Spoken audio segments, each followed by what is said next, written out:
What up guys, welcome back. Today we're going to break down the level 2 and learn how to read the tape.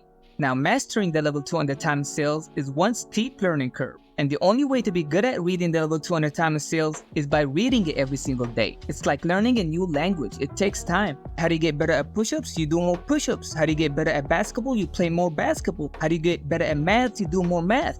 So how do you get good at reading the level 2 on the time and sales? You read and watch them every single day. Now you cannot match the years of experience in reading the tape from a single YouTube video, but I can tell you what to look for and give you enough information to understand it. So we're going to start with the basics. First learn how to read it, then learn how to use it. On the left column we got the bid, all the buy orders. These are people looking to buy or cover, so you can instantly sell your orders to them. Then on the right column we got the sell order, the ask. These are people looking to sell or go short, so you can simply buy orders from them. So if you buy the ask, you will fill right away, and also if you sold at the bid, you will fill right away. Versus you buying at the bid and waiting for the stock to go down or someone to sell you those shares. Also selling on the ask, you're going to need to wait for the order to fill by waiting for someone to buy those shares from you, most likely when the stock goes up. Now to the right of the level 2, we got the time and sales. All the red and green numbers you see in here are buy and sell orders that went through already and filled in, then disappeared off the level 2. We all know every buyer has a seller and every seller has a buyer. Green orders means it's executed at the ask, and red orders means it's executed at the bid. Just think of it as green is buying and red is selling. And you want to see it rain that color during the breakout. If you are anticipating a breakout to the upside, then you want to see it rain green. And if you are anticipating a dump, then you want to see it rain red. Let me pause the on demand for now. So moving back to the level 2. Now the numbers you see next to the price in both the AS, the ask size column, and the BS, the bid size column, are the size of the orders. The amount of shares for the open working orders that hasn't been filled yet. And they are calculated in increments of hundreds. So that 1 you see here is 100. That 3 you see here is 300. That 2 is 200. And you can also see the exchange the order is listed at, like NASDAQ, BATS, ARCA, EdgeX, Amex, NYSE. But now, why is it called the level 2? Why did they skip a level? What happened to level 1? That's because level 1 is only the first row on the level 2. It's the current bid and ask, the best available order to buy or sell. You can see on the ask we have 100 shares to buy at 261.62 cents. And on the bid, we have 100 shares to sell at 261.59 cents. These are the current best offers. That's the level 1. Now the price difference between the bid and the ask is called the spread. And in this case, the spread is 3 cents. Now if the spread is wide, for example, DWAC has a spread of 15 cents. Now with widespread stocks, you might encounter a lot of slippage that could make or break your trade. Especially when you are averaging up or down, it could hurt your cost basis. Now when you are buying market, you're supposed to fill in the next available order right away, and usually in a widespread stock, you would fill in the middle between the ask and the bid. In this case, you might fill at 22.40, 22.41 if you bought the market, but sometimes it could also fill on the bid or on the ask, or even your order might get carried with the break and fill at the top of the candle. So slippage is very dangerous, and I don't like to trade stocks with wide spreads. I'm gonna go back to Tesla now. Now using only the level 1 or no data at all is like limiting your vision. It's like driving in a car with one eye closed. You can do it, but it's very dangerous. But with the level 2, you can see all the extra rows, all the upcoming orders. You can see how many stacks this price got and the next orders in line. For example, if you were looking only on level 1 data, then you're not gonna see this buyer at 260.35. buying 1,300 shares. That could be dynamic support. And you won't see the seller at 260.42, selling 700 shares. That could be psychological resistance. And if you're using only the level 1, then you won't see upcoming big size orders that could act as solid support or resistance walls, or even you could miss the entry for the break. You can already see that it's not something that you're gonna learn overnight. But the more you read the level 2 on the tape, the more familiar you become with the price action and start recognizing patterns. Also, make sure to use the level 2 to confirm what you see on the charts. The patterns, the technical analysis you are recognizing, the support and resistance on the charts, then validate it through the level 2. Whenever the stock is approaching resistance, look on the ask for big size orders.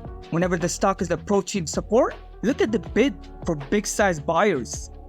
Now, as a trader, you have the freedom to buy or sell the ask or the bid. So let's say you want to buy, but don't want to wait for the bid to fill. You can simply buy the ask since there's already someone selling, and you would instantly fill right away. So let's say, for example, you bought 100 shares on the ask for $260.28. Now this number on the ask size becomes 1 since there are 200 shares available to sell and you only bought 100. Then your order will appear on the time of sales, will disappear off the level 2 and appear on the time of sales. Same thing on the bid. If you want to sell but don't want to wait to fill on the ask, you can simply sell right away on the bid. So you can simply sell 100 shares at $260.28, then this one becomes 0.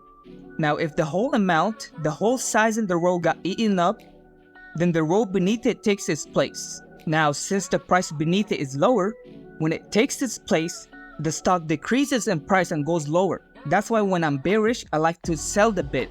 Same thing on the ask. If the whole level 1 row gets eaten up, then the row below it takes its place. And since the row beneath it is higher, the stock would go higher. And that's why when I'm bullish, I like to buy the ask.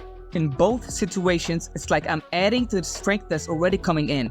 It's like a sailor trying to take advantage of the incoming wind. Now, when the market is live, the level 2 and the tape move way faster.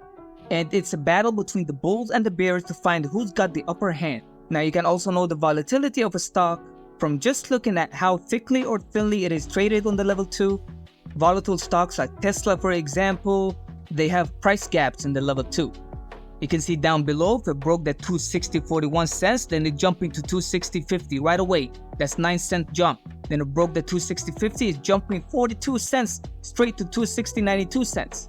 But stocks like Ford, for example, has no room to jump anywhere. You can see that 1389 is stacked. So stocks like these got no short-term opportunity, but they are good long-term investments. So you can already see Tesla jumping 40, 50 cents, $1 has way better opportunities than Ford, jumping 1 cent, 2 cents only. Now let's go back to Tesla. Now, one thing I look at is the bid and the ask size. It's literally the first thing I look at, beside the spread. For example, sometimes on the level 2, you're going to see a very big sell order on the ask. Instead of this one, you're gonna see 10,000. That's a million share sell order, a huge wall, a very strong resistance, and the stock won't go up from there unless it breaks it and this size gets eaten up. Same thing over at the bid. Imagine if this one was 10,000, which is 1 million shares to buy, then the stock won't go down and get dumped unless that size on the bid gets broke. If we see it go from 10,000 to 9,000 to 8,000 to 7,000, 5,000, 2,000, 1,500 and breaks, then it's gonna get dumped. Same thing on the ask. If we see it go from 10,000, 9,000, 8,000, 5,000, 1,500 shares breaks, and it's gonna spike up right away. It's gonna spike 10%, 20% right away. So the size on the level 2 helps us find the support, resistance, and the breakout levels, especially when they line up with the chart patterns like flags, double tops, ABCDs, etc. That's when the stock gets volatile and instantly spikes or gets dumped. If you guys want to learn more about chart patterns, make sure to hit the thumbs up button and subscribe. It took a lot of time to make this video. Or hit the dislike button if you don't like it. It's up to you. Just do something. Leave a comment, hit the notification bell, something. Now, before I move on to part 2 and start showing you live examples, I want you to imagine you were using only the level 1 data and didn't see the upcoming big support or resistance, then got blindsided, especially if the stock is trading, for example, near the psychological whole dollar, and we are approaching that whole dollar or that half dollar, then we might see a huge wall, a huge resistance. Or conversely, a lot of buyers, dynamic support, which are signals to get in or get out. Now imagine if you used only the charts with no data at all, then you won't even know there's dynamic support resistance, which is very dangerous. I'm telling you, the level 2 is a great early exit or early entry indicator if used the right way. Alright guys, so here's example number 1. We have stock ICCT currently trading, nothing going on. There's nothing. I see something. Do you guys see something? I see a big seller on the ask. We have 18,000 shares to sell at $319.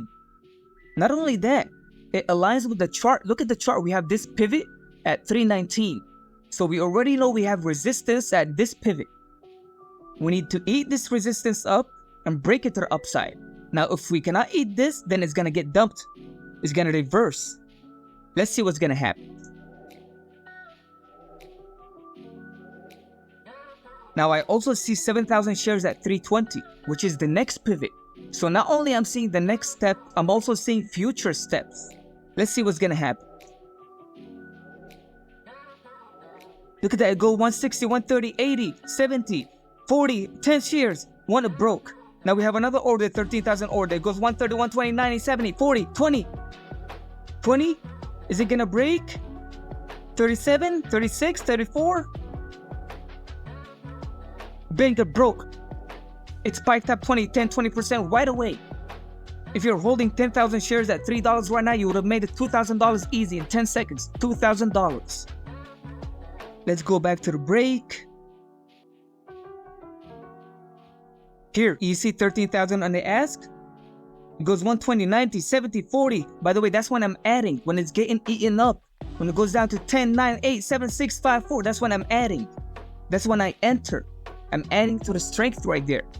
And watch what's gonna happen.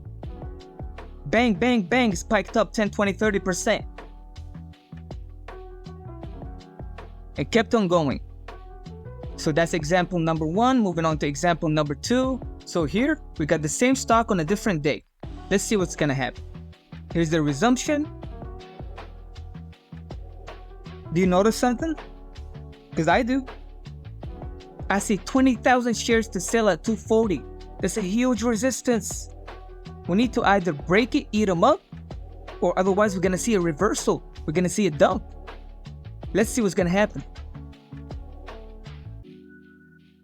And by the way, the person that puts that order, he's free to remove it off the market whenever he wants to, then put it back on the market. He can cancel the order, then try to buy it again. He can cancel it, try to buy it again. It's just like any open working order. He has the freedom to remove it and put it back on whenever he wants to. Let's see what's gonna happen here. There we go, he's back. 20,000 shares on 240, he's back. Are we gonna break him or no? By the way, it's already too dangerous for me right here. I would be already out.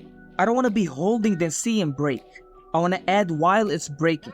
So I want to see 200, 150, 150, 25 and break. While it's getting eaten up, that's when I'm buying. I don't buy before, and I try not to buy after, because once it breaks, it's gonna spike and I don't want to fill in too high. So let's see what's gonna happen. We're moving away from it. We're too far from it right now. Oh, we're getting dumped. Oh my God, we're getting stuck in a halt.